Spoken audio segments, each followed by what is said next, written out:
everybody, I'm Quinn. And I'm Scott, and it's time for the Almost Friday Show for April 12th, 2012. Shout out to my father. Happy birthday. We're talking off the press. We're talking about HBO Go coming to Canada in the fall.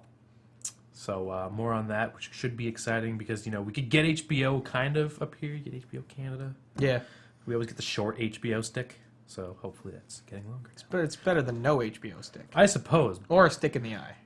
Well, yes. Anything's better than a stick in the eye these days. Well, something. Maybe not. Then we're going to Tech Insight, and we're talking about Facebook buying Instagram for the low, low price of $1 billion. You know what's cool?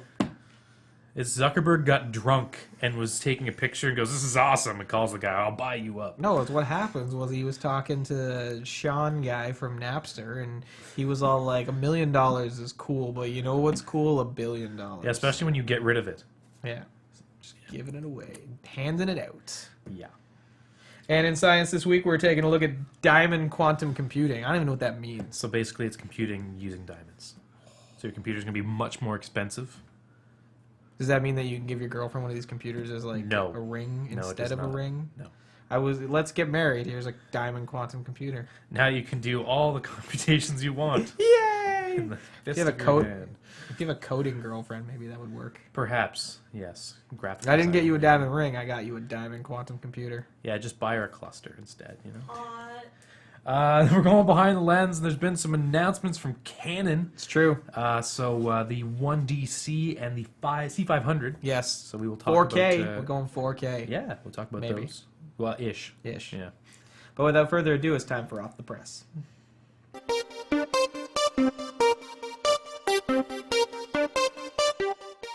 Hey everyone, and welcome to Off to Press this week. We're going to start off with HBO Go. So, kind of bringing the tech news in here, HBO Go is a popular HBO app on iOS that basically allows HBO subscribers to watch their shows on their iOS device. Woohoo! Like, kind of like on-demand type of stuff. So, good news, it's coming to Canada in the Yay! fall. The fall. That's all Um, they're giving us. That's all they're giving us because they assume you already know everything about HBO Go, which I basically just summed it up. So, there's that. If you like your HBO shows in Canada, wait till the fall. Get on your iPad, your iPod Touch, your iPhone. That's about it. If anything more exciting happens, we'll let you know. Definitely. But it's a good development for high quality programming, I guess. Yeah, in Canada, we don't really see very many of like the subscriber on-demand TV Mm-hmm. apps and websites. Like we don't get Hulu up here. Yeah, What is that? we Like, don't. They have it in Japan. We don't. I'd have it here? use What's it. going on? Come on. I would just subscribe the crap out of that. Yep. And now moving on to a trailer because Our exciting trailer of the week. this segment wouldn't be complete without a trailer. Absolutely. So we're talking about I Know That Voice, which is a documentary about voice actors. Mm-hmm. Like really popular voice actors that if you've watched anything animated Ever. ever, ever meaning within the last like 20-ish years, Yep. you would know at least one of these people. Mm-hmm. And then there's the lady who's like 90. So if you've ever watched anything ever, you've actually probably They heard. mentioned Mel Blanc, so you know if you've Yeah. ever watched anything ever. Well, you can't talk about voice acting without talking about Mel Blanc. True. It's just not okay. So basically, it's a documentary about the very popular voice actors in modern cartoons, mostly TVs. Mhm. In the trailer, they show mostly voice actors who have been on TV, Yep. including the voice actors in like Family Guy, Tara Strong, who's in My Little Pony, and Powerpuff Girls, and a million other things. And Super Best Friends Forever, and. Yeah. So this documentary actually doesn't come out till like next year, Yeah. 2013. So details are scarce other than what's on that trailer there. It seems like they're also going to be talking about video games a little bit more. They'll probably touch on The history. the recent, like, not recent, but the recent shift towards using popular actors instead of, like, people who are just voice actors by trade. Anyway, voice actors, if you've ever watched any interview ever, are extremely entertaining people, and as a result, I'm sure this documentary will also be extremely Oh entertaining. my, just go and type like voice actor panel at any convention you want to type in. Just watch some of them. They really, really like their fans. Yeah, they Like, really do. you can't fake that much enthusiasm. It's not possible. You can fake with this much enthusiasm, but, you know, the rest, the other 90% of that enthusiasm is real. So we're excited for that. Super excited. And now we've got a book that's a little bit older than what we've been talking about the last couple of weeks. But Canadian content. Canadian content. This book is on loan from my brother, who picked it up last week. He actually doesn't live here with us. He had it shipped to us. I saw Wasted Talent. I'm like, oh my god, Justin, can I open this? He's like, yeah, okay, sure. So it's pretty cool. Wasted Talent by Angela Melick, and she is an engineer. yes. And has been doing journal comics since her university days. And so this is the second installment of that book. The first round that she did, she actually redrew all the comics. Yeah, she redrew pretty much everything. I think there were a couple left in the back that weren't redone. But basically, it's kind of like an autobiographical comic. Started off when she was a student, I believe, second-year student. And After she, specified, after your general year. Yes. And then now in the second book, she has gone on to her first job and getting married and Life's exciting. Yeah, and in color. and now in color. So life is more exciting. She's an adult in color. Yep.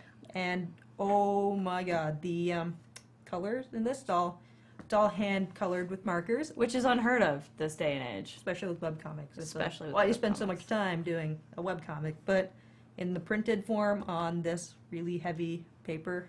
It's so nice. It looks super good. It looks really nice on the computer screen, but looks so much better here. So you can go read all of her stuff for free on her website, Wasted Talent. But I would recommend picking up this book because the quality of it is fantastic. There's little bits. There's a lot of little extras shoved in there for you. Schematics and diagrams Yeah. to just, I don't know, like I am not an engineer, but I know many engineers, and it's cute, the little feels that she puts into it. Journal comics are always more interesting, I find, if the person doing them is not just an artist, because they Yeah. have a lot more to pull from. There's also a lot of extra bonus material at the back of this one, way more than in the previous, Yeah. and in featuring this really sweet marker tutorial, among other things. So if you want to start your own webcomic and you want to draw just like her, show you how to color. Exactly. I meant color just like her. We'll show you how. Yep. You have to buy the first one to learn how to draw like her, though. Yeah. There's also a bunch of photos and a couple little journal entries by... An one of the- appendix, There's a appendices. glossary. Appendices. Yep. Yep. It's the most comprehensive thing you're going to get, It's, basically. I say it's a really good buy for $20. Yep. So pick it up. Definitely pick it up. And now on to New releases. pretty short week this week. Even shorter than last week. Very short. So on the big screen this week, the big release is Cabin in the Woods. Mm-hmm. I believe Joss Whedon is involved in this in some Yes, I believe he's writing, directing, producing. producing. He's involved. Apparently, it's good. Yeah. A couple of my coworkers went to see an early release, I believe, last week. Yep. It's They- got a guy from Dollhouse in it. Thoroughly enjoy it. It's funny and scary. Interesting. Yeah, because Yeah. I watched it and I was like, Topher, what are you doing in this movie? What's happening? Yeah. Because I'd written it off as a horror trailer, but then Joss Whedon put his name up and I was like, oh no. Oh, Now I'm probably going to have to take it in. There's nothing Yeah. I can do. I'm gonna like Ugh. scare myself, and I'll enjoy this movie. Oh, We should just go see it together. We should totally go see it Be together. smarter, yeah. Yeah. And Lockout is also out this week. I don't know anything about Guy that. Pearce, space prison. All right. I like guns. Most cliched trailer ever. Well, it looks to be a lot of guns and fighting and in space. Quality special effects? They look okay. Maybe. You know, it's definitely a good Tuesday night, you know, load up on the popcorn, have a few drinks with your friends type of movie. Right. Go on cheap night unless you really like sci-fi action movies. Yep. Which I will be seeing this tomorrow. And out on DVD and Blu-ray this week, The Darkest Hour. Set in Russia. Filmed in Russia Yep. with Russians. Russia. Actually really good. Yeah. Surprisingly good. Now that you don't have to pay for movie theater popcorn and all that, definitely pick it up. Either rental or borrowing it from a friend. Or buy it. I'm You sure. can buy it. There's I actually saw some bonus features from this on the internet. They showed how they did the special effects of the people dying. Oh, that Dude, would be, I would so pay cool. just to learn how they did that. It's pretty cool. I would check it out for the people. Yeah, This special is effects. terrible. I would check out this movie just to watch the people die. All right, and we're just gonna leave it on that morbid note this week. That's it for Off the Press. See ya. I'm scared.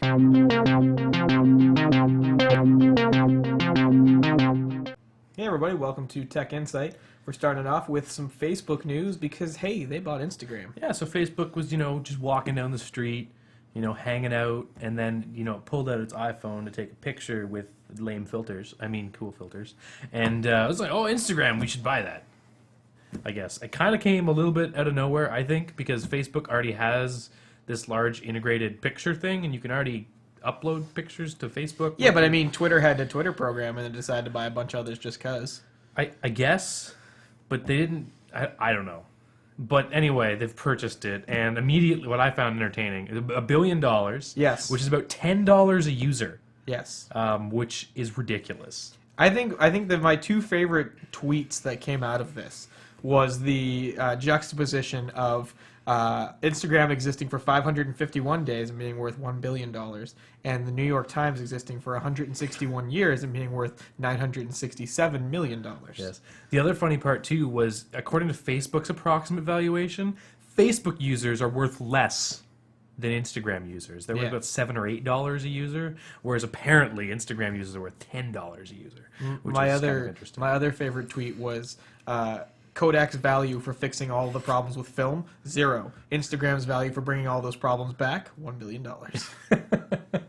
So, the other thing that was really funny was the outburst of posts telling you how to pull all your stuff off Instagram, yes, where else you can put it, and how to delete your account before Facebook ruins it. So there was a popular website called Instaport that existed before this, just so that you could grab all your Instagram photos off for your own purpose.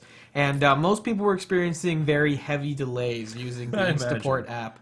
Now, it's interesting because, when I read about this, I kind of thought to myself, like, what are the pros and cons? A lot of people feel like they want to jump ship because they don't want Facebook really having anything to do with Instagram. But Facebook has also kind of stated that they're not really going to do anything with Instagram. They just want to own them, and they're going to keep letting the app be the way it is, and it's not suddenly like, oh, all you can do is upload to Facebook. Yeah, that's the thing is, even in Mark Zuckerberg's post right after it happened, he kind of very explicitly stated, we're leaving all existing integrations. You can still upload your Instagram photos to Twitter and to Facebook. And I think it was really a scenario where he wanted to buy a team that was able to create an application that became so wildly popular. It was 6 people that started this less than 2 years ago, and now here we are, and it's worth $1 billion. Like, he was investing in. Well, it's been probably purchased not. For, yes, it's been purchased for $1 billion. So I mean, he obviously sees value in what this company is able to produce. But he's explicitly stated that it will stay very much the same app. So I can understand the people who don't want Facebook having anything to do with their lives, wanting to jump ship. But I think the knee-jerk reaction to assume that now Facebook owns it, it's going to go downhill, is maybe premature. Well, a lot of people will be surprised to see that a lot of companies are owned by other companies that they don't like. Yeah. And that doesn't necessarily mean that there's any influence on day-to-day operations, and especially right away. Yeah. Like, if Facebook's going to make any changes, you're looking at 2 or 3 revisions down the road of Instagram where you might see, I think, more integrations on the website. Probably. Yeah, like I could see them taking the technologies that Instagram uses to modify your photos and implementing them in the photo process on Facebook. For so sure. now you're going to upload some pictures from the party last night. Well, Facebook's going to let you apply filters on Facebook to do it and use Instagram's very popular filter algorithms. But I think the app's going to stay very similar because it's very popular and it works. Yeah. There's no reason for Facebook to go take that and say, forget it, the Instagram app's gone, it's built into the Facebook app. That doesn't really make any sense. Yeah. And, and so Facebook has said that, yes, I mean, with Instagram right now, you can post to Facebook, but you can also post to Instagram and to Twitter and to other places, and Facebook says, we're not changing that. Now, I don't know how long they'll keep the Instagram service around in terms of the actual upload. That's their decision. They could keep it forever, or at least for now, and not integrate that with Facebook. But it seems a little ridiculous to run 2 photo databases. But I think that's and that's really going to be a back-end change as opposed to a front-end change. But, that's remained to be seen. They haven't made any announcements about that. So it's happened. Please don't jump ship if you really are a big Instagram fan. I don't see it being any. I don't see Facebook working their fingers in there too thoroughly. At least not in the near future. Yeah. So moving on, we're talking about Ivy Bridge coming this summer. Yeah, so no, even sooner. In 3 weeks. All right. Or 2 weeks. So these are the new Intel chips, and they've been hotly waited because they were supposed to come out like 3 months ago. Okay. And Intel's been, they're delayed. So this is supposed to be a decent step forward in processing because you're going to have USB 3 built into the bus, Okay. which is going to be big. You're going to have graphics built in.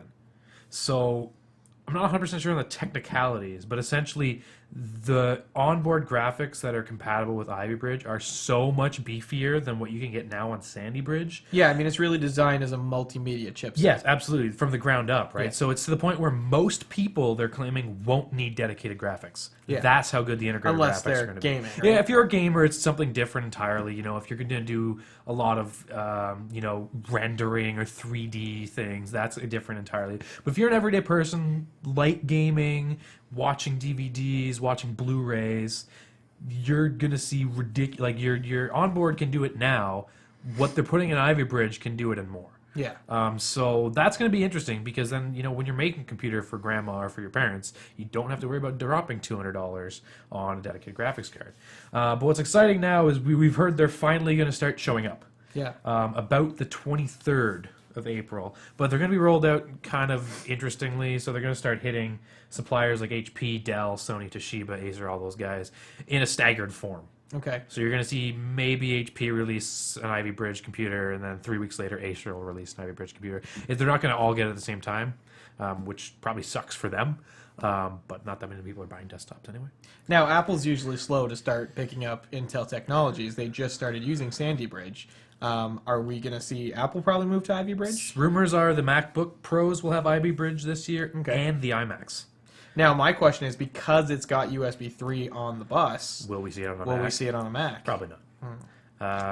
Hard to say. Yeah. That just because it's integrated more at the processor level doesn't mean it has to be on the board. Yeah. I would love to see a MacBook with Thunderbolt and USB 3. I just really want Apple to cave and be like, all right, fine, But USB 3. think about it. If you've got a laptop with Thunderbolt, USB 3, and FireWire 800, Yeah. you can get 3 devices at the same time moving outrageous amounts of data. It's true. And it's why not is Yeah. the question, especially with Ivy Bridge. But Apple always gets slightly different SKUs of other processors, so we'll have to wait and see what happens with that. But of course, when Apple releases stuff, we'll tell you. Yeah, absolutely. Obviously. So that's Ivy Bridge. I'm kind of excited, but if you're a power user, you're a big gamer, It won't mean much to you. stick with your Sandy Bridge, or even still go buy a Sandy Bridge. Yeah. Because in terms of and if you're a render guy, it's not gonna make a big difference. This is kind of more of a difference for the everyday user, Okay. where it makes a lot more sense. So it's not gonna make sense to go to these Ivy Bridges if you've already got a really screaming Sandy Bridge system. FYI. Now, a little while ago, we talked about OnLive We did, yes. with their desktop on the iPad, Windows on the iPad experience. Which Microsoft was kind of like, hey, wait a second. Yeah, so what happened recently is some people who use this service, it hasn't never stopped being available, which is good. We were happy because Microsoft and OnLive were having a discussion about it instead of Yes. Microsoft suing their pants off, Yes. which was new for the tech space. All of a sudden, it switched to Server 2008 Okay. as opposed to Windows 7. So apparently, the license, I don't want to get into it, but the licensing for servers is extraordinarily different Yeah. than the licensing for individual computers, right? Obviously, because every time you connect to a server, there's licensing for that, and it gets very complicated. But essentially, I think this is where they've kind of settled to meet the licensing agreements without having to create a special thing. So it's not going to look any different. If I installed server on your computer while you were away and turned Arrow on, you wouldn't know it's not Windows 7. Okay, so there wouldn't really be any end user effects. Oh right? God, no. There's a few things that are missing. The virtual keyboard is not there, Okay. which is weird.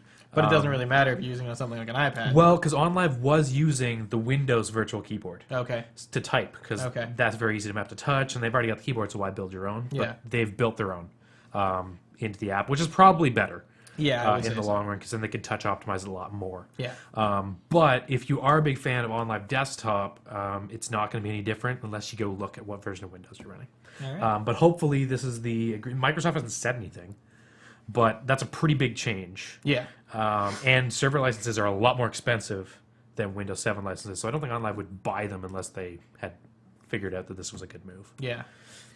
And our last bit of news for today is some Ontario news. Yes.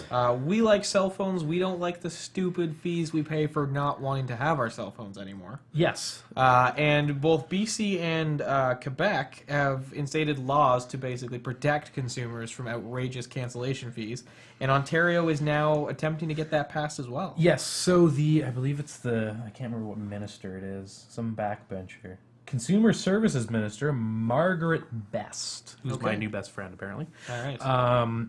Now, this has been tried before, but there was an election, so it never got pushed through. And this is a lot higher profile now, and the Liberal government's kind of pushing it as a whole policy as opposed to a private member's bill. Yeah. So there might be some weight to this. The idea is, first off, the contracts are very jargony. So they want stipulations saying the contracts have to be clearly understood. Yeah. So they have to be in plain English, essentially, so you know what you're being charged for. They're going to address things like mysterious charges. Now, I've never experienced this, but I've heard of people getting like weird overages they've never done Yeah. on their bills and calling up and like, oh, nothing we can do about it. Like you made a phone call when you're in the backwoods of Ontario and you just happen to be in this zone on a Thursday night at 3 p.m. where all of a sudden it's $6 a minute. Yeah, you know. Yeah. So those need to be laid out ahead of time and explained to the customer upon getting the contract. Yeah. And they're going to attack things like outrageous cancellation fees. Now, we talked about Rogers changing their policy recently, and TELUS has done so as well. So we might not feel this as much because, to be honest, their policies are now reasonable. Yeah. Well, now what's interesting about that is that I was having a conversation with a friend about that, and his buddy had just gotten out of his contract and had to pay outrageous fees. And I was like, well, that's weird because they just changed their plan. And those plans only change for the people that signed up for those contracts after the January deadline. So if you had a contract in the last 2 or 3 years, you're still stuck with the stupid outrageous fees for canceling.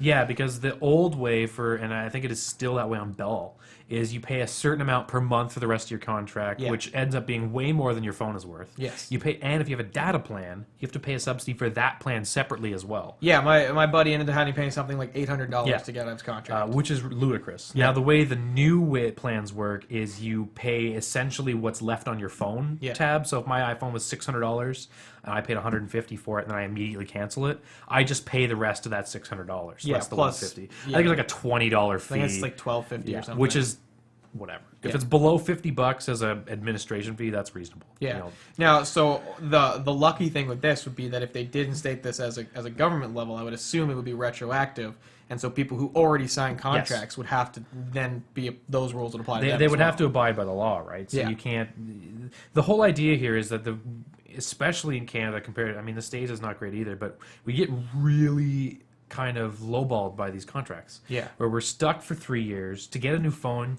you can do it after 2 years. So you just end up in an infinite contract loop. Yeah. And that stifles. Now, the other side of the coin is that once companies start getting regulated by governments too heavily, they start claiming competition problems and raise prices. Okay. Which is a little ridiculous in terms of what this is doing. But on the flip side of that might mean that some of the smaller startups that we have right now and are coming in the near future might be able to capitalize on these other guys going, oh no, the government's hampering us. Yeah, because if you look at, say, Wind, they don't have a contract. They have the Wind tab, which just allows you to pay off basically you get your phone for free if you stay with them long enough. Yeah. But if you stop, you just pay for the proportion of the phone. It's just like Rogers, but without the cancellation fee. Yeah. So, that seems like a reasonable plan to me. But if the government feels it needs to be regulated, that's one thing. So it could be a positive move, especially since a lot of these contracts are demi-legal. If you took a company to court over them, there's a lot of things that they can't necessarily contract you to do. Okay. I read another article about that I didn't put in the show notes, but it's basically like Rogers contracts are borderline not legal. With the ways they're pushing the boundaries and things and what they want you to do and fees and things like that. So basically this guy wants to put more transparency into the mobile market. Yeah, I think the long story short about this bill is it's a good idea. Yeah, especially for the everyday consumer. Because you or I can sit there and go through and we understand the contract periods and the cancellation fees and how to upgrade phones and things like that. But I was trying to explain this to Becky's mom on the weekend and she had no idea what I was talking about. Yeah. And she was like, no, I want a new phone. I'm just going to, and then if it's $50, I give them $50 and I get a new phone. Yeah. They want it in plain English. And so they should. You shouldn't have to Absolutely. be, a tech crazy guy to understand what the hell's going on with these contracts or a lawyer. So hopefully it'll get pushed through.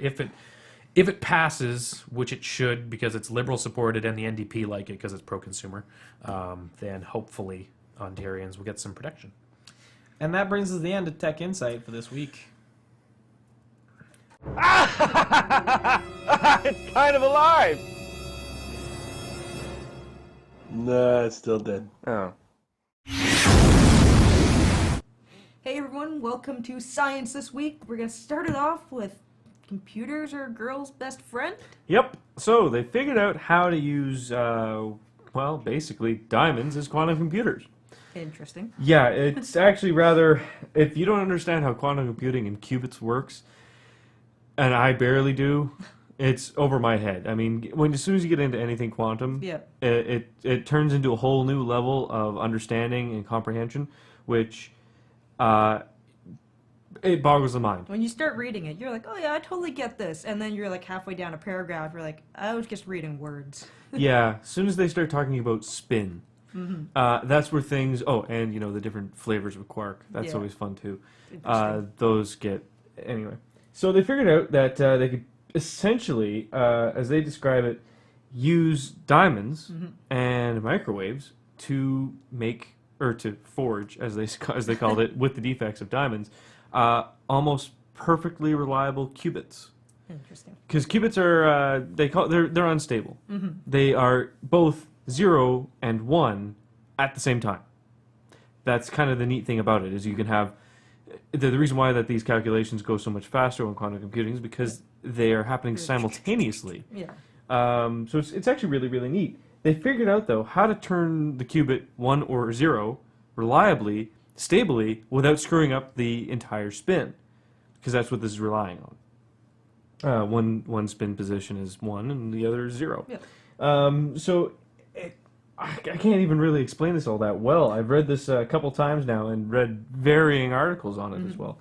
So it's just, if you think about it, they're using a microwave to tell that qubit that it needs to be this way or that. It's telling it what to do. Yeah, and the reason why they're so much more stable is because the method they're employing is actually allowing all of the motion variance.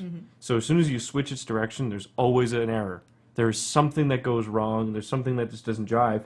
But now that they have this new method, it's been easier for them to go, you're going this way, now you're going this way. Now you're going this way, you're going this way. So they can rapidly switch the spin. And what it does is essentially erases all of that error every time it does it. It's actually really, really neat. So if you want, check out the show notes, of course. Check out those articles if you think you can handle them. It's a pretty dense read. It can be. Yeah. Basically, the Gizmodo article really narrows it down, dumps it down really, really well. It just puts it into nice English. If you go into the other ones that are linked to it, of course, Nature and, of course, ZDNet. PopSci, PopSci. The Verge, I think we have linked in our show notes. Absolutely. As soon as you find them, it starts getting real dense and starts getting a little bit more head The more bangy. niche the publication, the more dense it gets. Yeah, you want to probably pop some Tylenol. Yeah. Something it might with help. codeine. Or have alcohol, it'll cushion the brain a little bit more. But moving off the quantum into something a little bit larger and Yes. still energy related even as well. So you know what they've done. You know how solar panels, they've tried to make them more efficient, trying to make them better, except they always have this really, really neat property of reflecting most of the light. Yeah. Yeah, they fixed that now. Yeah, now black is the new black. Black is the new light. Yeah. But it's not just black. It is extremely black. I believe it says it absorbs 99.7% of all light. Yes. So they've created a new solar panel using black silicon, is what they're dubbing it. It absorbs, as Sam said, 99.7% of the light. So it doesn't matter what light is hitting it, it's going to absorb it. It's going to go in there. So they even said like these solar panels are really great for even cloudy days, overcast, because all that light is diffused, but it doesn't matter because whatever's striking it, it is getting almost 100% of what it is. It's still going to get something. Yeah, so at 0.3% of the light getting reflected is huge. They're using, non-reflective coatings and other films and other things like that to try and alleviate the inefficiencies of solar panels. It ain't working. They're actually not that great because as soon as the sun starts changing its angle throughout the day, that angle then creates a different point. Yeah, different points of glare. And, Yeah, basically, but there's different points of refraction, different points of and angles of reflection that get changed, and then it just goes to hell. Just move your phone around a sunbeam. You'll You'll get see. a pretty good idea of what we're talking about. Yeah, because you'll look at it one way and you'll be like, "Oh, it's fine." And then you turn it another, well, you're screwed. So really, the company Natcore Technologies has been trying to work on this for a long time, and they finally have it. So people were kind of like, "Oh, well, that's great. We've been painting some of them black forever, but Yeah. it never worked."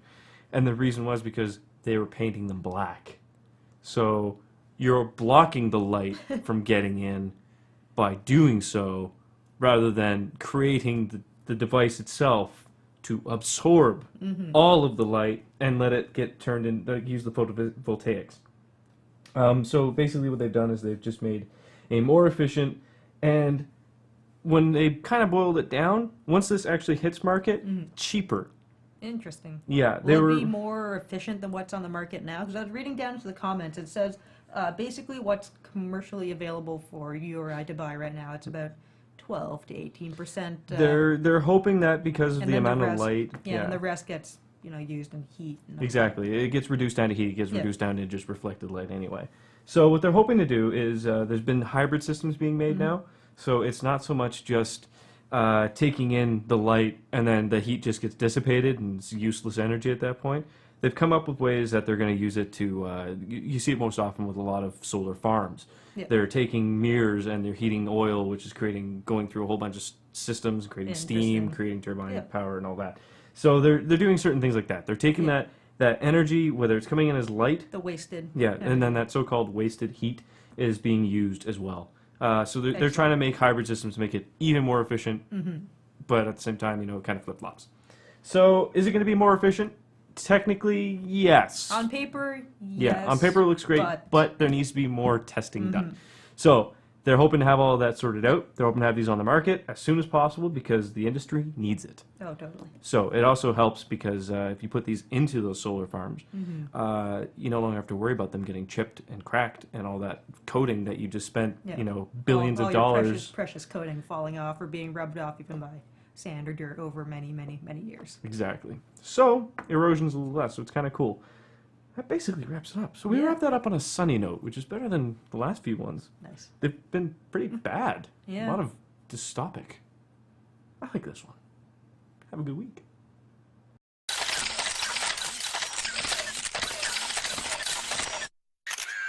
Hey everybody, welcome behind the lens for this week. As NAB is next week, I believe. Yeah, The broadcasting conference. There is a few announcements before that. it's true. So we've got a few of those for you, starting off with an Eng lens by Fuji. Yeah. So one of the big things that DSLR shooters miss when they came from the big shoulder cams was an Eng style lens. And an Eng style lens has its own little grip and motorization, and they're usually, a fairly versatile range, and they're very bright all the way through, but they also have all the shot markings and they have long focus throws. So they're really a very versatile lens that you don't typically get when you use DSLRs for video, because you're just going to throw on your still lenses, which aren't optimized for focusing and all that kind of stuff. Anyway, Fuji has sort of talked about bringing what they're calling the Cabrio, short for cabriolet. I don't know why they're calling it like that. But it is a 19 to 90 millimeter lens, which is a pretty good range. That's designed to be PL mount, which can be used on a variety of different cameras. And it can work as a cinema lens as also an Eng lens. So it has a grip that can be attached on the side that will give you control over focus, iris, and zoom, motorized. And it's got 200-degree focus throws. Very nice lens. It's a T-stop of 2.9, which means you're guaranteed 2.9 for the amount of light coming through, whereas an f-stop is an estimate amount based on math. So much more precisely built and engineered. Yeah. So it looks gorgeous, and if you are an Eng shooter that just really wants that large chip look, but you want that, zoom functionality and that sort of handheld control back, this looks really awesome. Yeah, absolutely. However, you have to have a pretty deep wallet because the estimated street price is $38,000. Now, like you did point out, that's not necessarily ridiculous for an Eng-style lens. Yeah, I mean, typically these kind of lenses would be used. It is a cinema lens that has an Eng motor on it, so those lenses are already very expensive. And Fuji has been making these types of lenses for a long time, and it would probably be used in a broadcast scenario where you are looking for that low light capability and that shallow depth of field, but maybe in a television environment where somebody like CTV isn't going to care about spending 200 grand on buying 4 of these lenses to outfit a couple of digital SLRs. Yeah, for sure. However, if you don't have 40 grand to drop on a new lens, there's another product that's going to be showcased at NAB called the Handy Zoom, which is essentially trying to bring the same concept but retrofitting it to the Canon lenses you already have. So instead of dropping $38,000 on the lens, you take your existing Canon lens and pop this on the side, essentially. Yeah, now this doesn't have a price point, but I would expect it's going to be less thousand. than, I would say a couple thousand at best. I would hope for $1,000 or less. But it could be around that price point. Now, what's interesting about this is that it's designed specifically to work with Canon cameras. So it connects into the USB port on the side of the camera and gives you advanced functionality. So you have the punch-in for doing your focus checks. You can control some of the aspects of the camera, the start, stop of the recording, all in this handle. And then it has an adjustable wheel that can basically be moved to wherever your focus ring or your zoom ring happens to be on your lens. And then you've got a rocker dial on the top that can do that zooming or that focusing for you. It does require a power source, so you'd have to plug it into like an Anton Bauer battery pack. But if you're using it on a shoulder system, it's allowing you to sort of build an Eng-style kit using Canon glass you might already have. And they've got it here, like, I don't know, it's like a 5D Mark II or something like that. Yeah. And it looks pretty good. Yeah, I mean, definitely when you pair it up with, an optical viewfinder on the back screen, and it has a rail system that it uses to attach it, so you've got those rails to also attach a follow focus if you're using it for zoom, or attach a matte box or something. You can kind of very quickly build a small handheld kit, which I think definitely has a form factor that's going to be appealing for some people. For sure. So if you are going to NAB, you're able to check that out there, but there isn't a street price yet. They're looking to pair up with a manufacturer to mass produce them because I think they've only built a couple for themselves Which thus will far. definitely help the price. Yeah, definitely.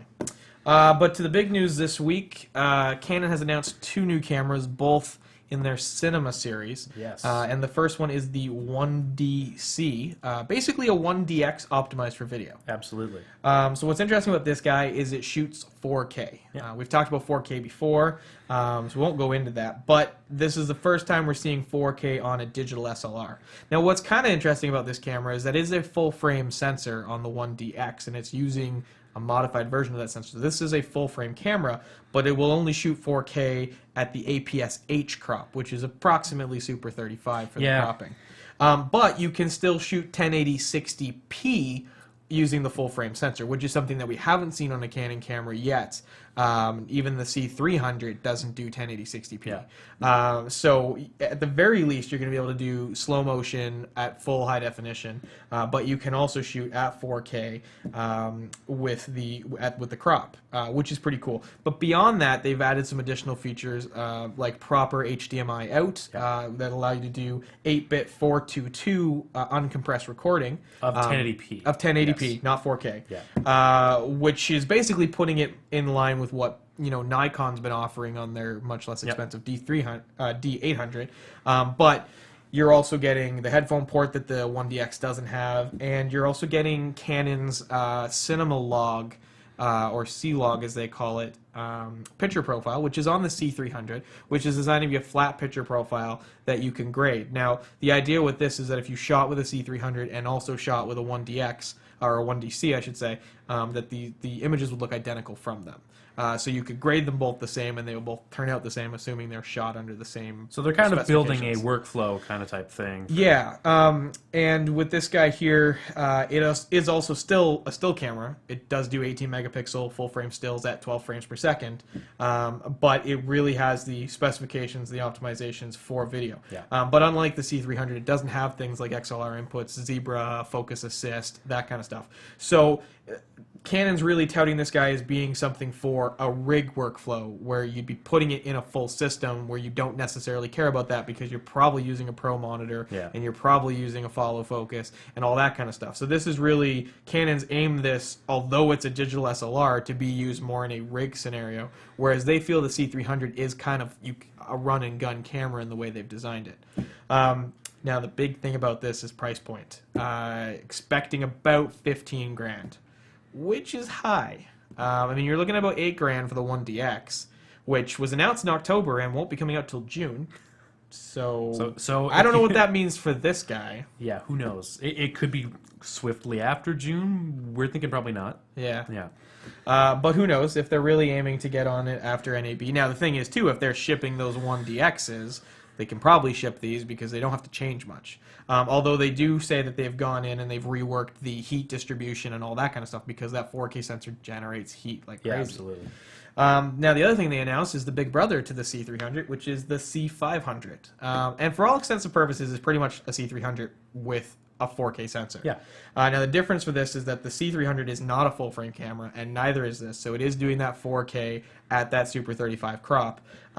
But you can do proper 4K out from this guy. So through 3G SDI, you can do 4K capture. And this will do, I believe it's 12-bit 444 at 2K. Yeah. Now, 12-bit 444 is really good for when you're doing green screen work like us, because there's a lot of fine details, so you can do good separation when you're doing effects work and stuff like that. So it'll do really good out for 2K, and then it'll also do 4K out, I think, at a 422 or something like that. But what they're also touting is the ability to film at up to 120 frames per second in 4K. Yeah, which is...